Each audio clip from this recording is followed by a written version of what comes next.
Today I'm going to show you how to use a solid color fill layer with a mask in Adobe Photoshop.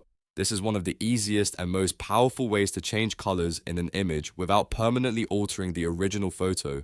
Designers and photographers use this technique all the time because it is completely non-destructive and incredibly flexible.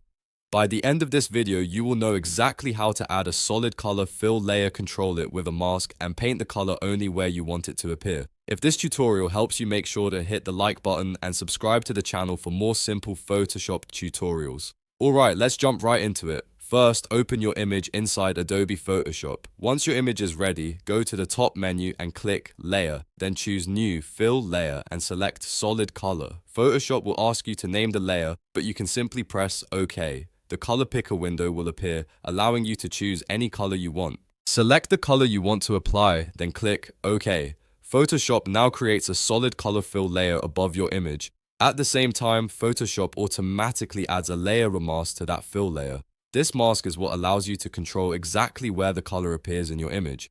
To start editing the mask, look at the Layers panel and click on the white mask thumbnail next to the color layer. Now select the brush tool by pressing the letter B on your keyboard. Make sure your brush color is set to black if you want to hide the color in certain areas. When you paint with black on the mask, the solid color disappears from those parts of the image. If you switch your brush color to white, you can paint the color back into the image again. This simple black hides and white reveals workflow is the foundation of layer masks in Photoshop.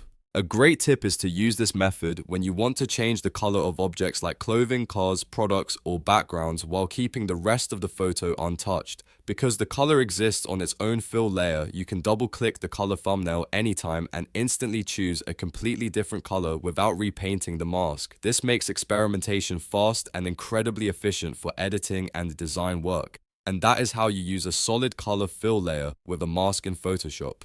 If you found this video helpful, remember to like the video and subscribe for more quick Photoshop tips and tutorials. Thanks for watching, and I will see you in the next tutorial very soon. Keep creating and keep learning with Photoshop every single day. Goodbye and happy editing today, my friends. See you soon. Again, keep practicing.